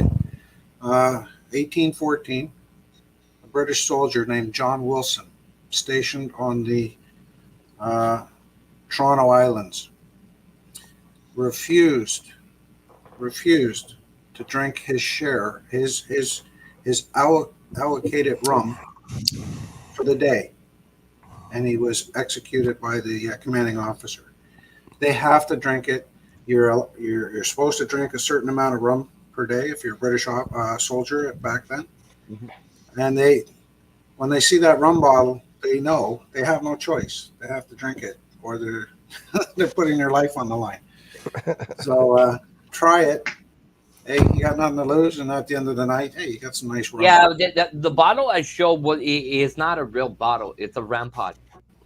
Yeah. That's an actual REM pod, eh? Mm-hmm. Yeah. Oh, okay. Yeah, well, Hey, we used it.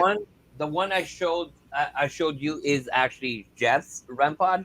Oh, wow. Okay. Because he had to repair it, but yeah, it has to be repaired. The wires are yeah. a little bit. So okay. I but we used but yeah. Go we ahead. used it at a place really special because we used it at the Molson Monument in Montreal. Oh, the Molson where Monument. The creator of the Molson beer that's his tomb. But that brand of whiskey, Canadian Club, was produced by the competitor of Molson, Seagram's. Seagram's, He had his distillery in LaSalle. So bringing something from his competitors, we had sparking a reaction, trigger item. Yeah. That cemetery, the cemetery he's talking where the Molsons are, is the cemetery on Mont Royal Mountain. It's called Mont Royal Cemetery. We actually have victims of the Titanic buried in both. Yeah. We have exactly 13 victims of the Titanic buried there. And we should bring that to the Seagram's family vault. And there you go. And guys, do grab some of Richard's books. Honestly, grab Richard's books. I have to. I'm telling you right now, great stuff. Richard has done a great job with the stuff he's covered. I'm telling you, grab a couple of his books, all of his books, whatever. And they're available everywhere, pretty much, right, Richard? Yeah, they're pretty well. Yeah, I get them. I usually get them from the publisher, or go to Amazon because they're. I was about cheaper. Maybe Amazon has them. Yeah, Amazon has them. Amazon has a great choice of books. Jeff, get your info out. Well, Exploring Harley on YouTube. You can catch me on there. My new adventures are coming up. I have to put it a little setup, so I will start editing those. But I'm still on the road getting those adventures, and you can find me on the road Instagram again and Facebook. And Dom, get the info out about your tours and everything else.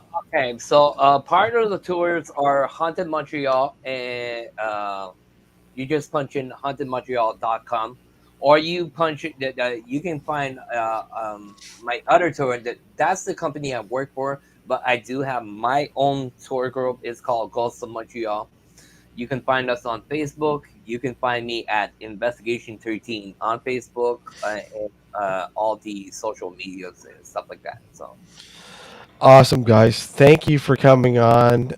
Again, the official season starts September 8th, season 17, with Dustin of the Wade Manor. Dustin of the Wade Manor will be joining us to talk about the Wade Manor and more. So get it in your schedules and join us. Thank you for everybody who popped in to chat and everything else. Take care, everyone. Richard, Jeff, and Dom, take care, boys. Guys, take care. People. Thank you. There he goes.